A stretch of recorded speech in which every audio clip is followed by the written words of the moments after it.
bases dropped on another round of soccer down here. It's Thursday Thoughts, and we will catch up with your thoughts about what happened in Minnesota. Very, very busy day yesterday in Blaine with MLS Next Pros match, and at Allianz with Major League Soccer's All-Star Game. We'll get into that. We'll get into all the activity that's going on overseas. Very, very busy morning on a bunch of different fronts. Just a couple of quick reminders. Our Thursday programming will have Wednesdays with Dylan on Thursday. That'll be up later today.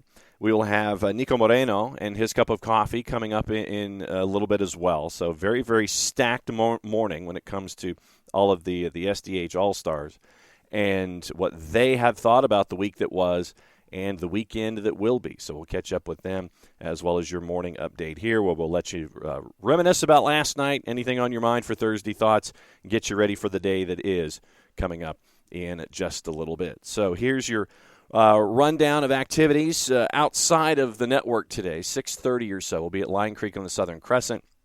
It'll be us. It'll be you. It'll be Jessica Charman hanging out with us. So it'll be a very, very full show, fun show.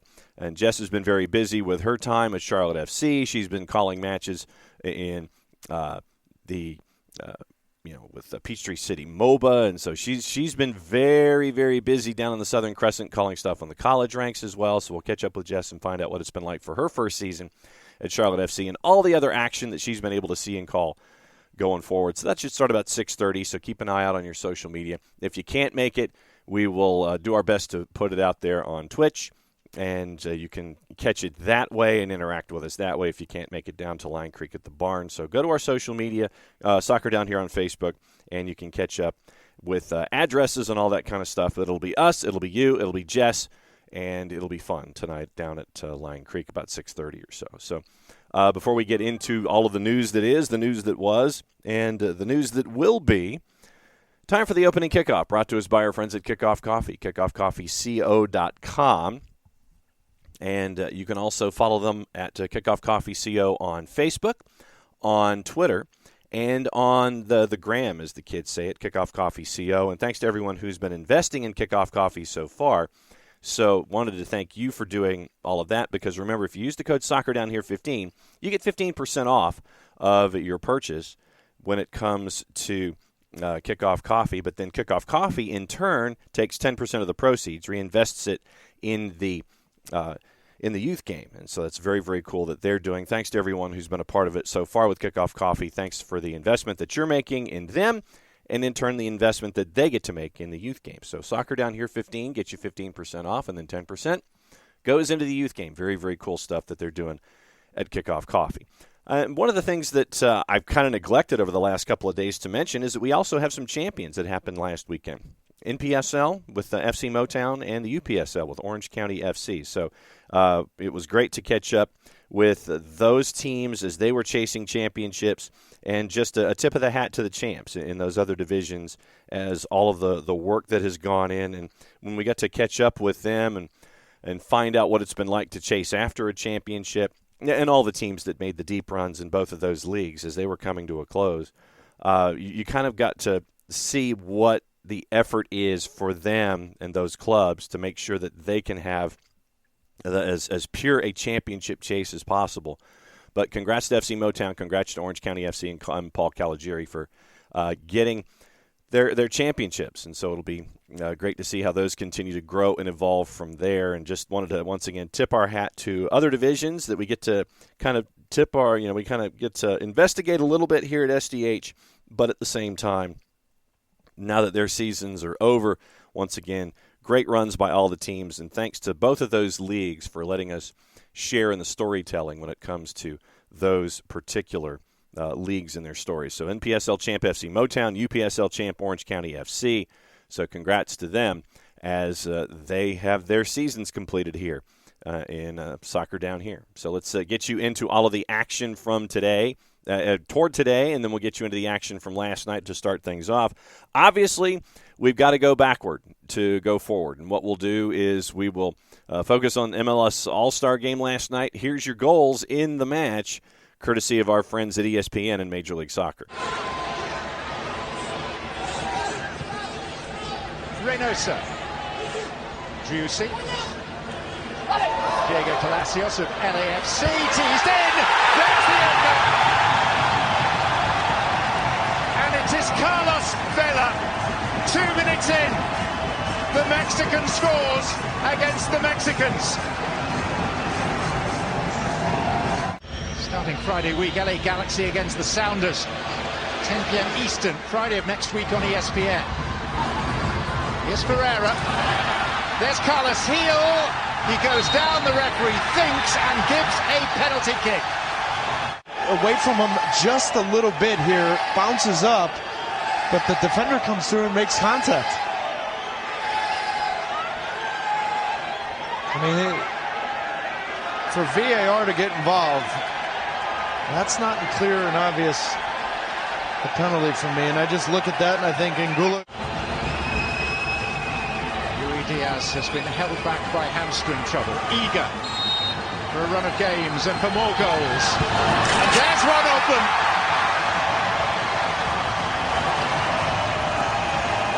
The footballing assassin, Raul Rui Diaz. Clear-eyed, cold-blooded. Brings him down, but Rui Diaz single-handedly is going to change the complexion of the Seattle Sounders season for Brian Schmetzer. What has that been like for you?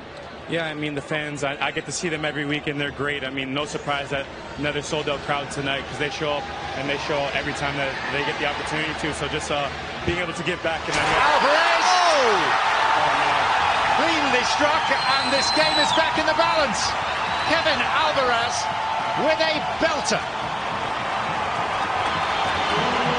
Dane St. Clair, your MVP for a lot of big stops that he made in the match, and and we see it a lot when it comes to the hometown athlete and getting the award for the All-Star game. So Dane St. Clair, your MVP, but he did come up big against Liga MX last night in the Major League Soccer All-Star game. But that was not the only activity that Major League Soccer was up to. MLS Next Pro game. It was great to see the East versus the West. Malachi Grant, Noah Cobb representing the East, representing Atlanta United. Here's your highlights of that from Blaine, and it was Max Bretos and Jamie Watson on the call, courtesy of Major League Soccer. And games like this would show you there is a track to fulfill your dreams. We are underway. It is the East All-Stars in white. The West are the home team, as Minnesota United is the host. Quickly thrust into attack. This is Raka Sunahara, our referee. And we're so proud and thrilling to see what these young American players are doing. And we enjoyed this weekend to see a Brendan Aronson do. Ooh, that one took a nasty deflection off the defender. And it is the first goal of the match. Cruz Medina, I mean, he hit it with venom. And I believe it went off Noah Cobb. I don't know how they're going to designate that goal, but give it to him. We're not interested in own goals here today. About to hit it to stoppage time. And oh, good skill from Loyola. Loyola trying to get back to that left peg. He has. Loyola blocked again there last minute by Murray. It's the combination of defending and then quickly transitioning into attack. Keno backs it off. Lee. Molina. Saved by Rick. He's been tested a couple times here in the second half. He wants to get the East going. Step aside. Maybe he has one last chance to get that goal that's eluded him. Turns it up to the left side. Drives it in. It's off the crossbar. Still there for Zambrano Delgado. A blistering effort from Loyola. He'll take what's given. Slides a beautiful ball in for Alcala. Alcala drives it again, Rick. And that's 3 or 4 saves for the Philadelphia Union goalkeeper. Better control off the chest. All the way through. Here's the chance. Penalty. At the end of this, Perlman. Oh, what is going on? Kromaski, they designed it off the training ground, and it works to the delight of the Eastern reserves. Kromaski won the penalty. Javi Morales is nodding his head like a mad scientist. Back inside. Pennietu. Oh, they've got a winner! Flag is down. Marco Zambrano Delgado in the 89th. I said there was time for a game winner. I didn't actually believe it, but it happened. The additional minute is up. What a turn of events here. The East trailing throughout with about 6 minutes to go. Go into the bag of tricks via the penalty. We were headed towards penalty kicks, but the East let everyone get to their rentals that much quicker. So great stuff. Down 1-0 late.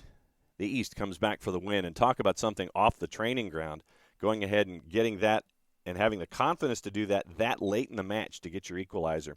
And then the latest of late to get the 2-1 win. So cool stuff in Blaine at the National Training Center, and good stuff there as the next generation is being showcased as well in Major League Soccer. So now let's get you overseas and catch you up on everything that's been going on this morning, all the activity that has been going on in the Premier League and the other leagues.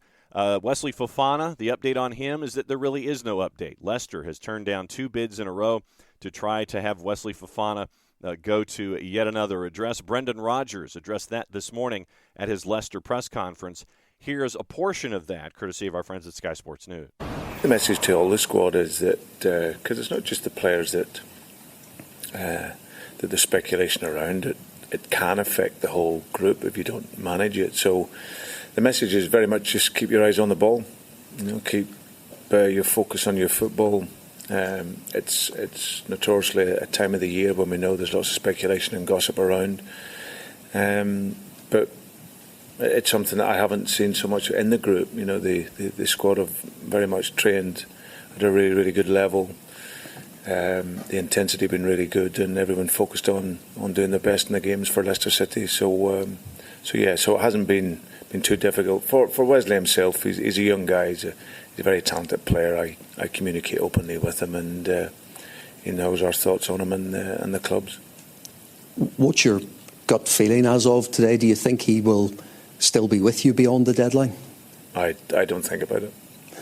And regarding incomings, I know you'd spoken in the past about it was going to be a difficult window. Is that still the case, or could a big sale open up possibilities for you? No, it's going to be one where the club will need to look to try and move on some players, and then see what that releases. There's no guarantees for us at this stage, but yeah, once anything happens, then of course the club will let me know. But in the meantime, my focus is purely with the players that's here, really, and if something happens later down the line, then we'll address it then. Since we spoke last week, I wonder, I know you've said you have talked to Wesley and about what the club feel about him, but from a personal level, have you been able to have a chat with him about why you think it would be best for him to stay at Leicester City this summer rather than looking at moves elsewhere? Yeah, I think it's another year here, certainly for him at least, would be really important for his development. But Wesley's quite calm and relaxed in the situation. He's aware of the interest. He understands where we are as a club and where we see him. And he's just getting on with his work and training well. And like I said, whenever there's any communication, we're able to have a conversation. Leeds United continues to chase after players here in the windows. We have once again till the end of the month. Jesse Marsh addressed that and their chase to bring in more players and more talent by the end of the window, once again courtesy of our friends at Leeds and Sky. I think I would say this, we're always actively thinking. We've done a really good job of acting early and then giving these players the best chance to integrate as smoothly and quickly as possible. And it now puts us in a position where, as we're starting our season and evaluating our performances, we can look more carefully at exactly what we might need moving forward. So I think that we are being very aggressive in evaluating what's out there. And then, again, I said this after the match, really trying to find the right fit. More than just adding a position or a number or a player, really trying to make sure that every decision we make is the right decision.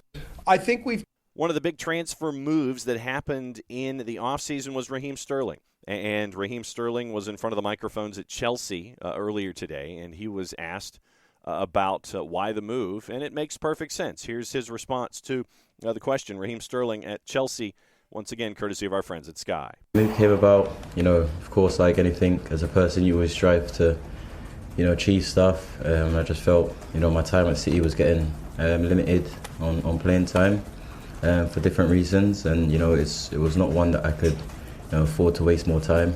because when I look back in the future, I didn't never wanted to look back and see a rise and then a decline. So my thing was I need to keep that same level, and a fresh challenge was to be made. You won so much at City though. How difficult a decision was it, and what kind of conversations did you have with the club, with Pep? I said it's something that since 17 been regular starting, and then to get to I feel like a peak time in my career, not to be playing as regular was something that I wouldn't kind of accept, and always my personality is to try and fight and change the scenario, but it couldn't come, and that was it. Other action and other news going on in the Premier League. When we look at all of the notions and all of the folks and what's going on and what's going wrong, and there's still a lot of room to figure things out. But Chelsea is ready to sign both Frenkie de Jong and Pierre-Emerick Aubameyang, according to Kavis Alcohol. Manchester United, once again, here's your recap. Manchester United agreed to a £72 million fee to sign de Jong last month, but he's owed $17 million in deferred wages, won't agree to leave until he's paid. Barca want him to stay, but only if he agrees to take a significant pay cut and accept a £6 million settlement for those deferred wages. Chelsea willing to match United's $72 million offer, and they can offer De Jong Champions League football as well. Aubameyang moved to Barca on a free from Arsenal back in January. He's got 3 years left on his deal, although Thomas Tuchel's been reluctant to talk about Aubameyang in public. He wants to work with him, who scored 79 goals for him in 2 seasons at Borussia Dortmund. And you look at Pierre-Emerick Aubameyang's numbers in La Liga per 90 minutes. 9/10 of a goal on average, ranks number 2. Headed goals, ranks first. Goals from open play, ranks first. Big chances scored, ranks first. Shots on target, 5th in La Liga last year per 90 minutes. So Tuchel's priority is to sign a center back and a forward this month. And they're increasingly confident that they can get Wesley Fofana, preparing that third offer. Leicester don't want to sell Fofana, but they would find it obviously difficult to turn down an offer close to £80 million. So that's part of the Wesley Fofana saga. Inter are asking Chelsea to pay $12 million for 19-year-old Cesare Casadei, even though he hasn't played for the first team. 19 years old, £12 million. Inter Milan, that's what they're asking for. And so right now you're looking at Chelsea with the purchases that they have of all of the young talent, Chukwuemeka, Gabriel Slonina, Amari Hutchinson, and then you're chasing after Casadei from Inter Milan, but then you bring in the veteran thoughts as well that could be a part of it for Chelsea. So Chelsea still very, very keen on chasing after folks here in the window. Manchester City have agreed on an £11 million deal for a left-back Sergio Gomez out of Anderlecht, a development player for Manchester City standards.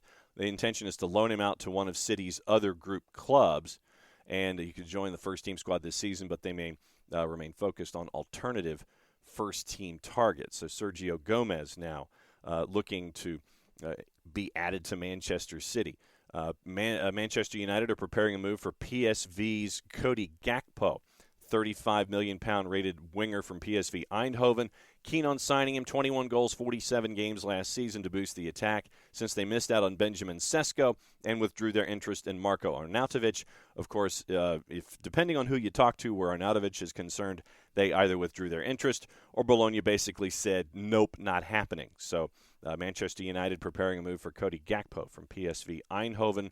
The 23-year-old could be on his way to be added to Lisandro Martinez, Chirol Malacia, Christian Eriksen, but Ten Hag has not been able to strengthen the front line. Martial is currently injured. What's up with Cristiano Ronaldo's future? Looking for more folks up front. So that's where Manchester United is this morning. You have also got Fulham signing Issa Diop from West Ham for £15 million. Brentford has completed a £16.7 million offer for Mikel Damsgaard from Sampdoria, the midfielder. So that's a big move for Brentford as they try to solidify things on their roster going forward. And you look at the other moves. Is Willian headed to Fulham? That's another question that's out there, and folks are wondering what the deal is with that. Nathan Broadhead signed a 2-year contract at Everton to keep him at the club until the end of June of 2024. Blues forward completed a loan move to Wigan back on Tuesday, and he'll spend this season with them. Made his senior Everton debut in December of 2017, and that was in the Europa League. So you're looking at Everton and their signing of Nathan Broadhead, but he will be heading to Wigan on loan. Just a quick note on the math for Chelsea. So far this year, it's £176.5 million. If you're looking at Sterling, Koulibaly, Hutchinson, who came in on a free, Slanina, Chukwuemeka, and Cucurella. So it's 176.5, and it's probably going to increase. Nottingham Forest have agreed for a deal to Atalanta midfielder Remo Freuler. Fee under discussions, thought to be €9 million, 46 caps for Switzerland. Started all of their matches in Euro 2020 before being set off in the quarterfinal. The 13th summer signing for Nottingham Forest, and they have spent north of 9 figures to try to make sure that they stay up in the Premier League. Harvey Elliott has signed a new deal at Liverpool, and he will be there for quite some time. The Elliott deal, the 19-year-old joined the club from Fulham in 2019 and missed a large section of last season through injury, 6 Premier League appearances. Previous year, he had enjoyed a lot of success at Blackburn in the 2021 season. Fiorentina still holding out hope of signing Giovanni Lo Celso, according to Sky in Italy, despite his preference to rejoin Villarreal. The Spanish side, who had him on loan last year, need to find a solution to their FFP balance with La Liga in order to bring him back to the club. This encouraged Fiorentina, who are ready to offer the Spurs €2 million for an initial loan, plus another €20 million option to buy him permanently. Sky has already reported Lo Celso does not feature in Conte's plans at Spurs, wants to find a new club. Tottenham have yet to receive any formal offers for him, brought to the club under Pochettino from Real Betis back in 2019. Southampton winger Nathan Tella has agreed to join Burnley on a season-long loan. The 23-year-old made 33 Premier League appearances for the Saints last year, 14 mostly from the left wing, but he can play on the right and as a second striker. He was once in Arsenal's academy before moving to Southampton in 2017. Juve ready to offer Memphis Depay a 2-year deal if he can free himself from Barcelona. Once again, according to Sky in Italy, he's only got 1 more year left on his Barca contract, ready to come to an agreement that will allow him to leave.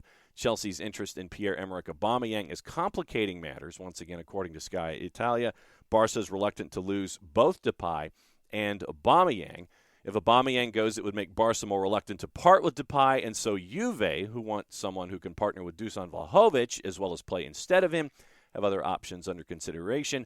Arkiados Milik, who plays for Marseille. Juve also has an interest in Anthony Martial, even though he is currently injured.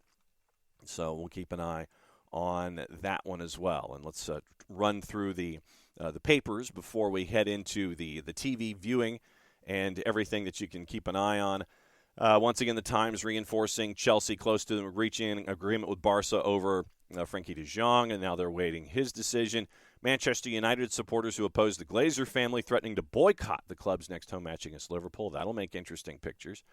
We mentioned Cody Gakpo, and let's see, avoiding what's going on with the 4-letter newspaper. Let's see, Daily Star, Aston Villa have branded rumors of a bust-up between Steven Gerrard and Ollie Watkins as nonsense.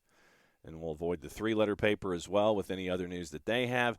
Daily Mirror, Gerard Piqué reportedly offered to play for Barca for free before accepting a salary reduction amid the club's current contract standoff with Frenkie de Jong. Newcastle have asked Chelsea and other top 6 teams to keep them abreast of players they intend to let go as they're looking to add folks to Eddie Howe's squad.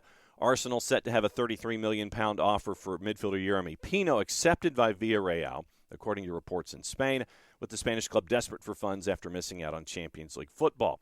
Telegraph, Chelsea's new ownership investing in a major upgrade to Stamford Bridge. We knew that this was a part of the deal.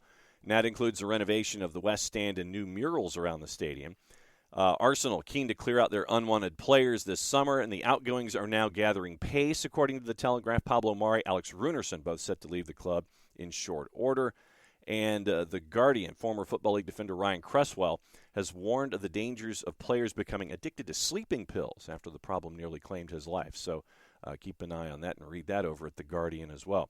Daily Express, Tottenham in the market for a mystery forward this summer after Jose Mourinho blocked their interest in Nicola Zaniolo. Manchester United had talks with Timo Werner before he ended up going back to RB Leipzig. Everton in talks with Stade Rennes over a deal with Guinea international striker Serhou Guirassy. Arsenal could renew their interest in Arthur Melo, with the midfielder's proposed move to Valencia on possible collapse. Newcastle could renew their interest in Lucas Paqueta from Lyon after reports emerged his price tag had been reduced by £18 million. And so we'll keep an eye on that.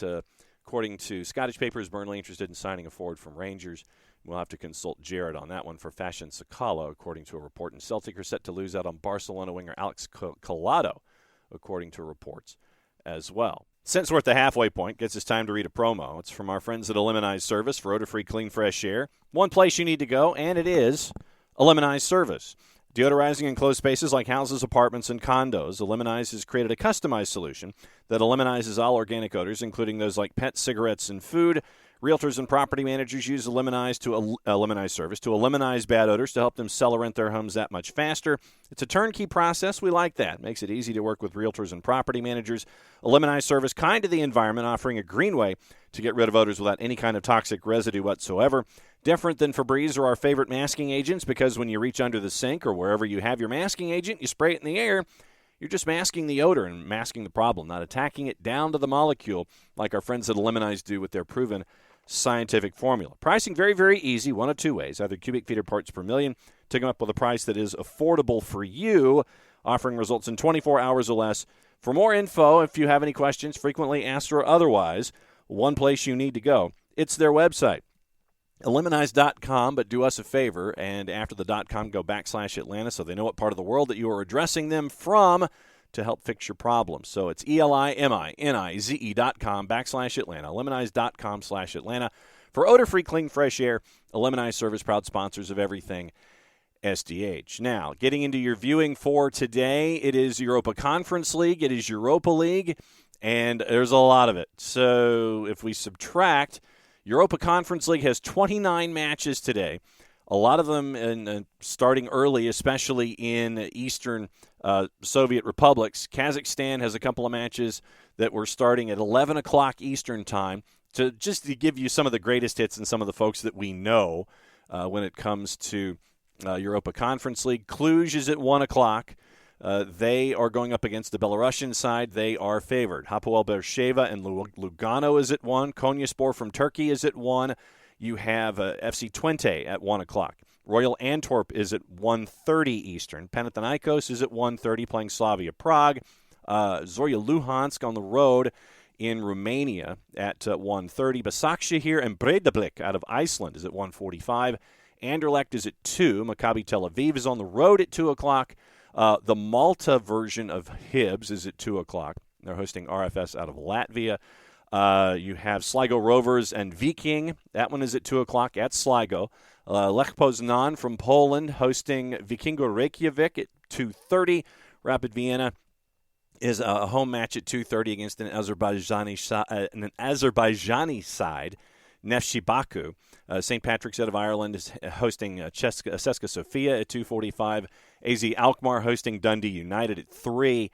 And that gets us to Young Boys hosting KUPS out of Finland also at 3 o'clock. So that's your Europa Conference League. And blowing through all those matchups, should be able to catch some of those on Paramount Plus. Europa League, that one's also going on today. You've got a handful of matches at noon and beyond. Maribor is at noon. Fenerbahce is on the road at 1. Dudelange and Malmo is at 2. Slovan Bratislava and Olympiakos Piraeus is at 2:30.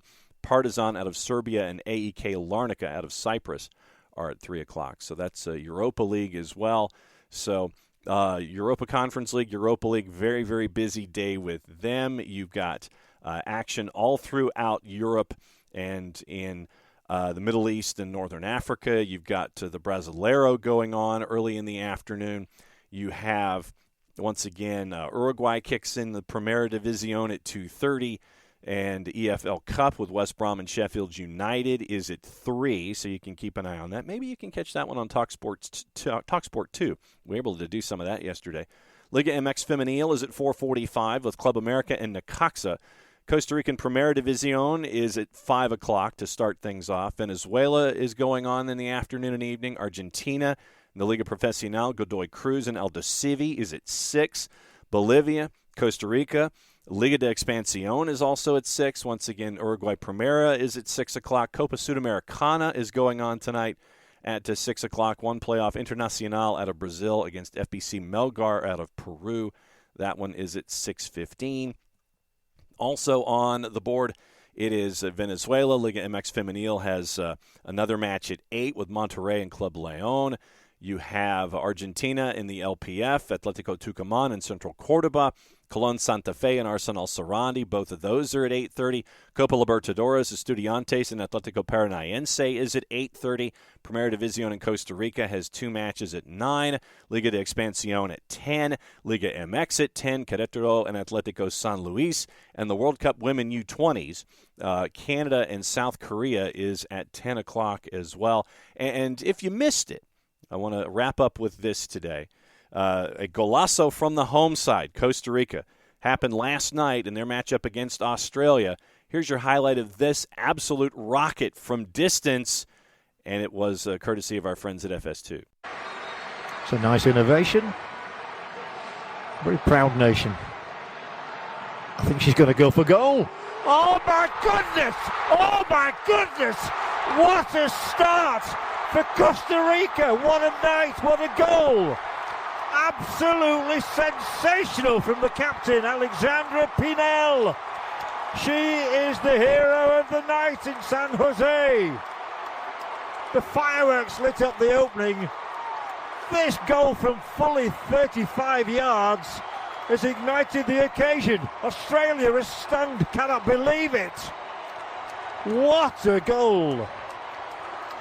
Well, it's only the 4th game of the tournament. We're not going to see a better strike than that, surely. Other U20 matchups, the USA U20, they are at 1 o'clock playing Ghana. Japan and the Netherlands are at 4. France and Nigeria in the U20s are at 7, wrapping up with Canada and South Korea. Obviously, the U.S. a big favorite at -900. Japan is a favorite at -110. France is a favorite at -435. Canada, South Korea, pretty much a draw across the board. That one is a +160 on both sides, courtesy of our friends at Odds Portal. Before we go, wanted to duck into one thought that came to us from the Soccer for Good OG, and it was in discussions about the Major League Baseball, the Major League Soccer All-Star Game, and one of her thoughts about how things could be different. Michael Head's got a question as well, so we'll catch up with you guys before we go. In addition to MLS All-Star, that she'd like to see is an MLS Legends match. Might come up. Love to hear the trash talk between those old vets. I would love that too. I think that would be great. Michael Head, thoughts on the All-Star Game? How about discontinuing it? When our players were in it, all I wanted was for them to not play. Needless added match on top of an increasingly crowded schedule and another opportunity for injury. Example, Greg Garza. True. When our players are not included, don't care one bit about the game. Honestly, I care nothing about any All-Star Game. I attended the one here but would not buy another ticket to one. This from a founded member. No, and Michael, the conversation that we had with Dylan Butler on the network, we talked about it. And I think that Major League Soccer, with what they are going to be facing in their decision, it's going to be an interesting decision. Where do you go from here? Because the last 2 seasons, you had Major League Soccer going up against Liga MX, and it was a match that had a lot attached to it because of how things are in this hemisphere with Leagues Cup. There was context and there was subtext too. So what does Major League Soccer do now? And I think that it's a really interesting question about what you do as a league showcase. And I know that, and I'm with Dylan, and I don't watch the Major League Baseball All-Star Game. I sure as hell don't watch the Pro Bowl. I'll watch a little bit of the National Hockey League, but I'll probably watch skills competition more than I will the game itself. Same with the NBA. I'll watch skills competition more than I will of the game itself because, you've got a game that's in the 200s. You're not going to pay attention to it. It's just a showcase. No one's going to foul. No one's going to get hurt. So I think to your point, Michael, it will be interesting to see what the league does. And that is going to be the question going forward, especially with a new TV rights deal. What does your rights holder think about this? What do they want to do? I imagine they're going to want to have a lot of expanded coverage in and around this centerpiece event. but what's it going to look like? And I think that's an interesting conundrum for the league going forward, and I think that you're spot on. If your players aren't in it, there's no reason to watch, and other than, hey, it's something that's on. But what do you do? I think Major League Soccer's got an interesting question. Maybe you and I can discuss in the near future. So we'll keep an eye on that. Belated happy birthday, by the way, Michael Head. So thanks to everyone who has been dropping stuff in the timeline this morning. Once again, it is Wednesdays with Dylan on Thursday. That one's on the network coming up in short order. It is Thursdays with Nico. That one's coming up as well. That'll be on the network. And don't forget, tonight, 6:30-ish, when we'll start. Line Creek Brewing at the Bus Barn location in Fayetteville. Jessica Charman joins us for the live tour at Line Creek. This one's going to be fun. So we'll be there 6:30 till 9. Jess will talk about everything Southern Crescent that she's been a part of, Peachtree City MOBA, all the NCAA stuff that she's been able to do, plus a team up in Charlotte that she's part and parcel to as well. You might have heard of them. So it'll be fun tonight at the Bus Barn location at Line Creek. Jess and you and us hanging out on a Thursday night at Line Creek Brewing at the Bus Barn location, 300 City Center Parkway in Fayetteville. Looking forward to seeing everybody there. That's another round of soccer down here. Thanks for all of your Thursday thoughts. Tomorrow, it is the weekend whip around, patent pending, trademark coming, hopefully. We'll go through all of the action on the weekend. Going to be very, very busy for a bunch of different reasons. We'll preview FC Cincinnati and Atlanta, plus other stuff. That's the official term. So for everybody here at SGH, thanks for hanging out with us. Enjoy your matches. Enjoy your day. We'll see you tonight at Lion Creek if you can make it. We'll be back here tomorrow. Mucho plata, y'all.